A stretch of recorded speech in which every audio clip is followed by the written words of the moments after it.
All right, guys. Good to see everybody. I think, first of all, I want to start out saying how awesome the atmosphere was on Saturday night. I'm sitting there talking to the commissioner before the game, who, obviously if he's here, it's a big game. And just kind of looking around, feeling the festivities of pregame, and I thought it was awesome. I thought, and at the same time, I'm back in the back of the end zone, and we got all our recruits that are here for the game, and we had a ton of great recruits here and great families, and it was just it was fun to see and fun to be a part of, and the feedback we got from all the recruits and families, man, tremendous, great feedback after the game throughout the whole weekend, which is awesome. We know we got to continue to recruit at a high level and bring some great players and families into this program, and this was a great weekend for that. So that was awesome, and then the fans were awesome. It was throughout the whole game. They were into it. They were loud. Our guys were feeding off of it. It was big-time college football, and that's what it's all about, and that's what these recruits want to come play in. And so that was awesome to see. I'm really happy about that. I think, and then the game, obviously hashed the game over a million times and watched film, and just very disappointed, in the fact we didn't finish. Hurt, pissed off, whatever you want to say. Hurting for our guys in that locker room. The one thing that our guys do, and they'll continue to do, is play their tails off. They work out that way. They practice that way. They go out in the field and play that way, and that gives us a chance and a great opportunity. And we've been in these games, and I'm proud of them for that. When we let them off the hook, essentially, Clemson, and that's the hurt thing. That's what makes us all mad and upset and angry, and it's motivation for our guys to continue to work. They know they're so close, and they came back yesterday and worked hard. They're back in the building today working out. And for me, I love being around them. I come into this building, I see them, I see their faces, I see how hard and passionate they are about what they're doing, and that puts joy in my life to be around these guys. And it's real easy to come around and start moping and all this, but not around them. When I'm around them and we get on that field or we get in the weight room and that joy is there, and that's exciting for me. And that's why I'm optimistic about our program. That's why I'm optimistic about this football team, because of the way they carry themselves. Anybody I've ever been around my whole life that work hard and do the things they do, they're going to have success, and that's what we're going to have, and we're going to keep fighting for that. And so, we're on to Syracuse, and Syracuse is a good football team. They have 5 wins at the season. They were off last week. They're number 3 rushing team in the country.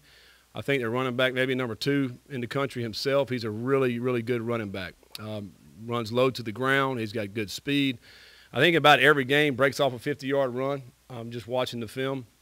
And since they've settled in on Schrader, their quarterback, who a kid that I know recruited him back when he's from Charlotte, North Carolina, and ended up going to Mississippi State, transferred into Syracuse this year, and I think they were playing the other kid maybe early in the year, and then Schrader kind of came in and kind of settled in, and now he run. I mean, he's a runner like Malik. He can run. He's about 6'4", 6'5", and they're really utilizing his legs along with the running back's legs. Now they have an identity on offense, and then defensively, a very aggressive defense.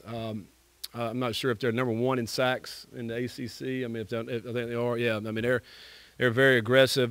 Tackles for loss and sacks. They're going to get after the quarterback, and really try to cause havoc with that. And so, it'd be imperative for us to be able to, occupy the ball, keep it away from their offense, and score touchdowns. I think that's going to be huge this week.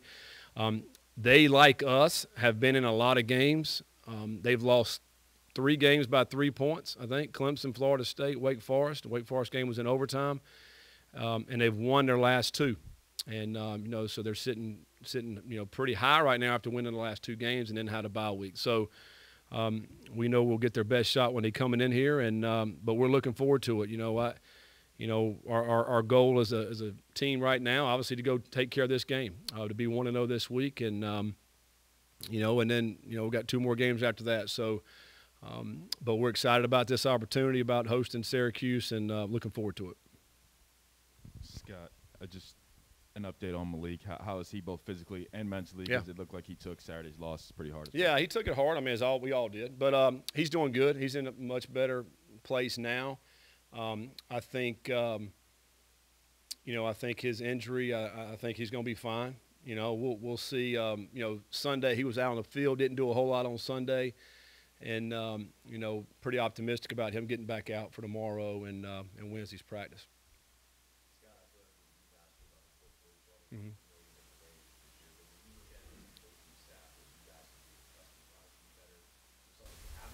Mm-hmm.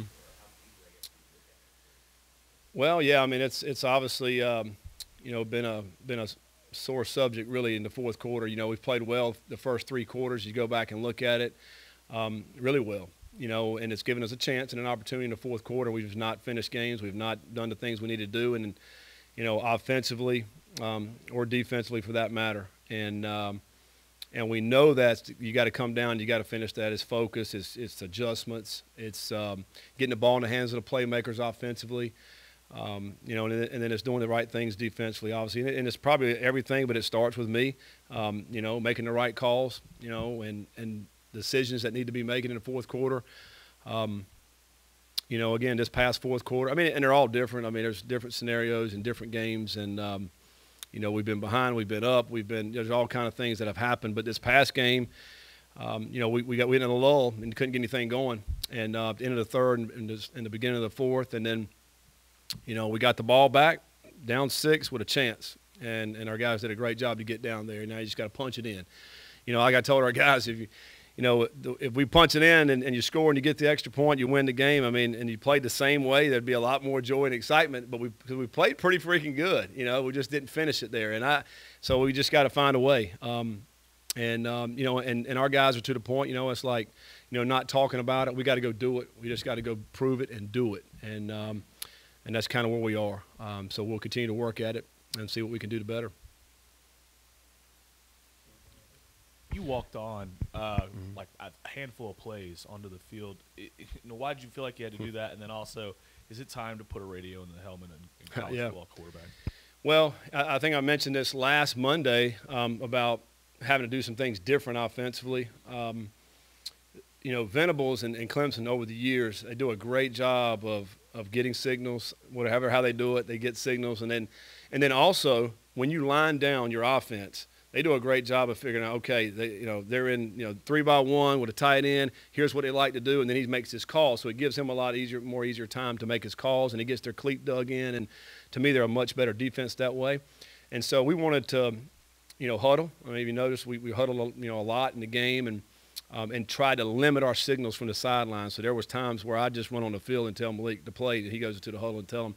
That was the reason behind it. And then I think we had success. I mean, the first drive, we went right down the field. It was a great drive and for a touchdown. And so I do think it was successful that we were able to do that.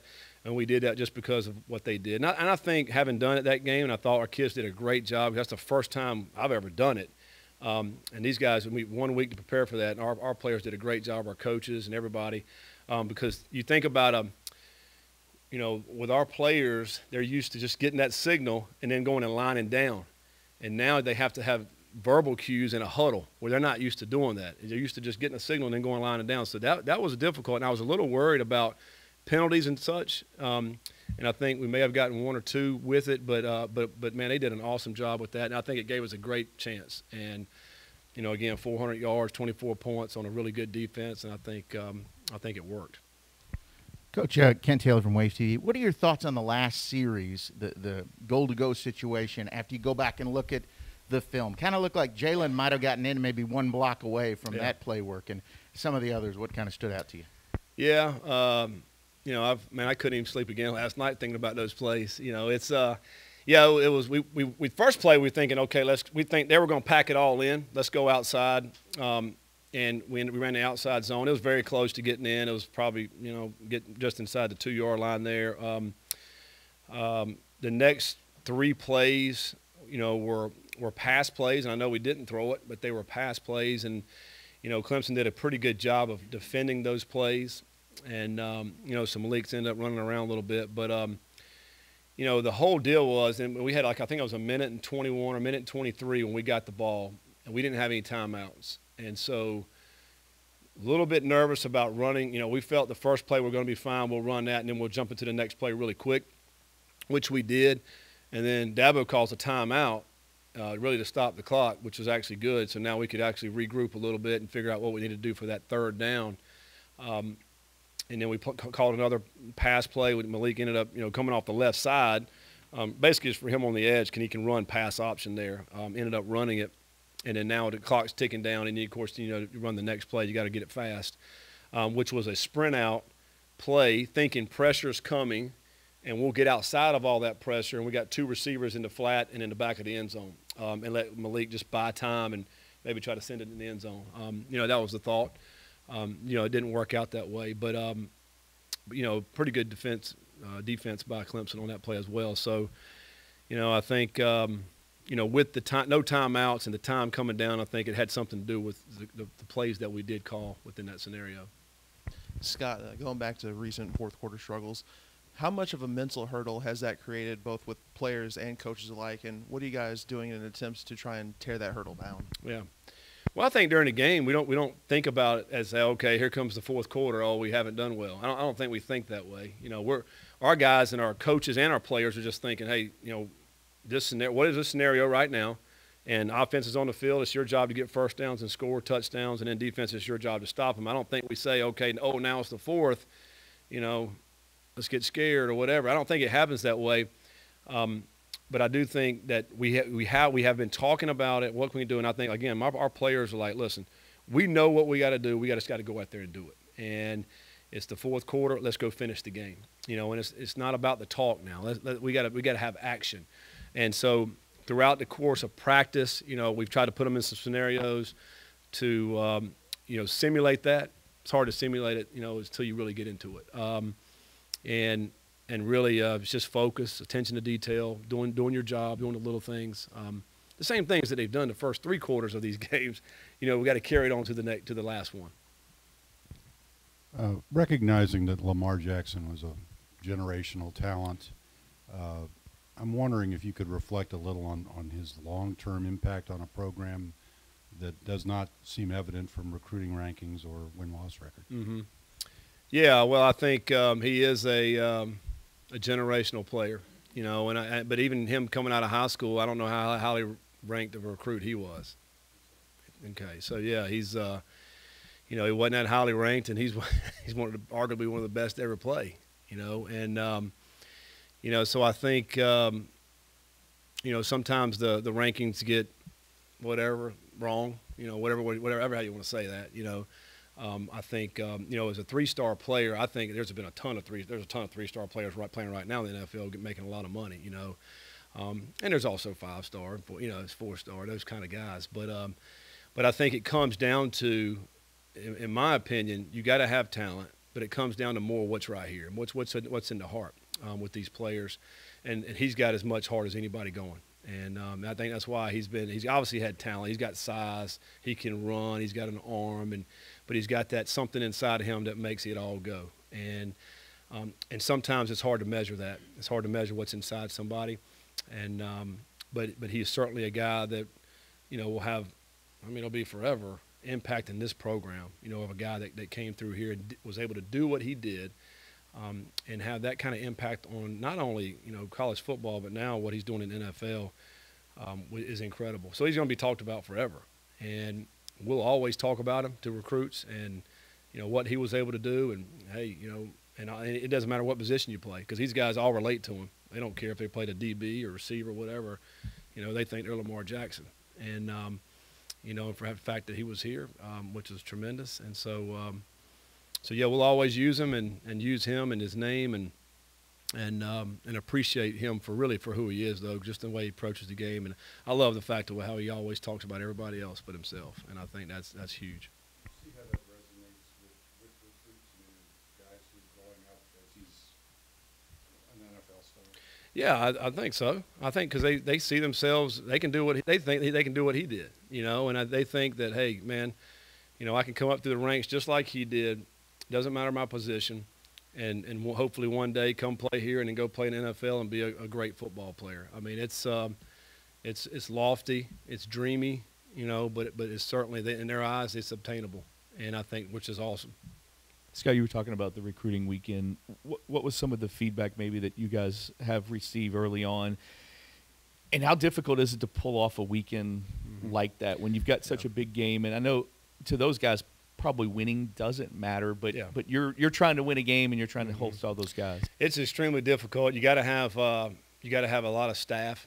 We've hired a few. We need to hire some more in our recruiting department because there's so much going on. And then when you have a bunch of them like we had, how can you show attention to all of them? And their moms and the dads, and they got questions, and then the recruits. And we had several from out west that were here who maybe hadn't been here before, and coming in, some of the feedback was, man, we thought Kentucky was going to be just fields and farm and pastures. We didn't know it was a city like this. This is kind of cool, So they loved it. They loved this atmosphere, and they loved what we have to offer here. And then we had local kids that were here that had a ball and loved it.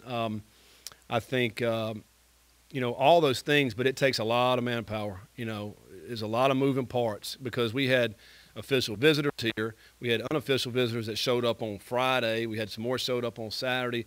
There's so many things that are going on. You're trying to give a tour on campus. You're trying to give a tour to our facility.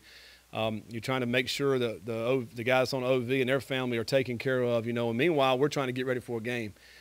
It helped that it was a night game, so we did have a little bit more time on Saturday. To really spend more time with them, prior to the game. So, but I tell you, the feedback was awesome, and our recruiting department do an outstanding job with that. And then I think we did a good job coaching-wise, staff-wise. Hey, we are getting ready for a game, but we will spend time with these recruits as well. Scott, is there, kind of going off Lamar, is there a memory you have of Lamar, whether it's watching him play before you coach here or an impression when you met him that stands out to you?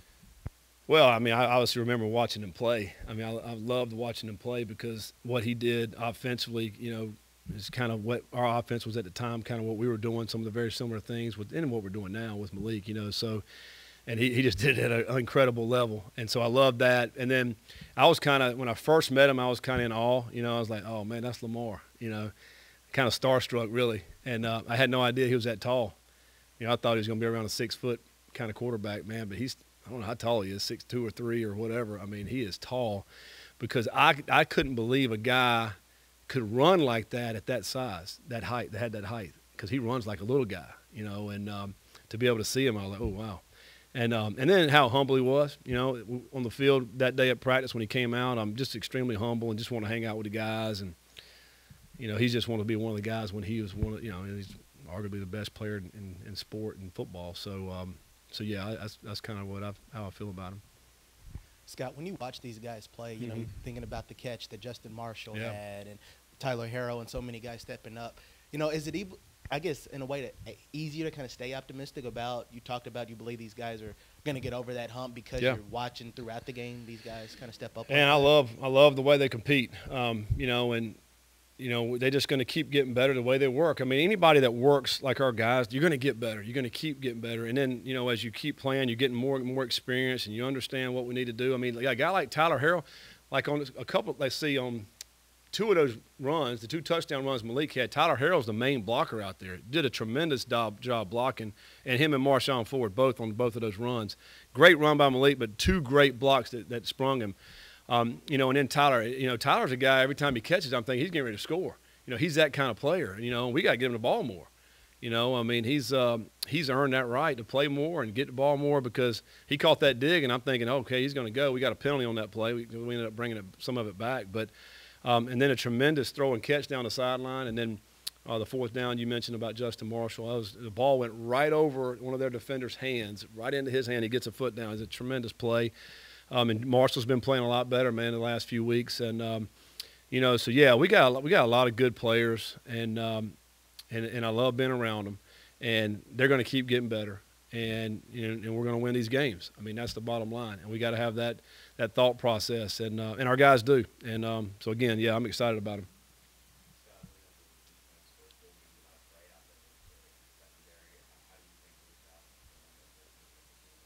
Yeah, I mean, we obviously miss Trey. I mean, Trey's a really, really good football player. You think about what he did at NC State just a week earlier with, I think he had 4 or 5, batted, knocked down balls on people trying to take advantage of him, and he wasn't allowing it. We got to be better out there. I mean, they hit a couple plays on us on the post route early in the game there on that first drive. And then I think there was a couple more they hit on the outside there. And we had a few penalties, in the secondary that really hurt us. As you think about the drive extending penalties, PI and a defensive holding, and then Fago's unfortunate targeting. Which, I mean, we can talk about targeting for a while, I think, but that extended. That was going to be 3rd and 6, and now it's first down, 15 yards closer to the end zone. They end up scoring. I mean, it's so the penalties really hurt us in this past game. And those drives, they end up scoring 17 points on those drives where we had the penalties. You mentioned Schrader earlier, but and obviously their running game. What do you think the key is with Tucker? And then, they do seem to be a lot better with Schrader, and he just seems to kind of take control of that offense. Yeah, what he has is a lot of confidence.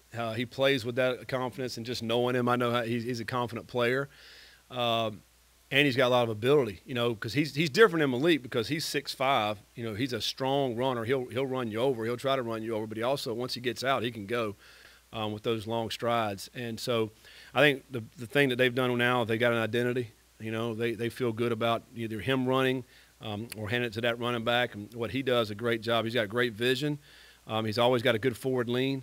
And then what's impressive about the running back is that when he does break through, and if he gets to that next level, he can go. I mean, he like I said, I mentioned he's been over 50-yard carries in about every game, and that's impressive. They have not been as good passing the ball. That's kind of been their weak link, but they've run it so well they really hadn't needed much of the pass. So obviously the key of the game will be stopping the run and making sure we're in all the gaps to be able to contain the running back and the quarterback. Scott, you mentioned, obviously, you said it was hard for you to sleep the other day. Mm-hmm. As a coach, well, kind of a two-part question.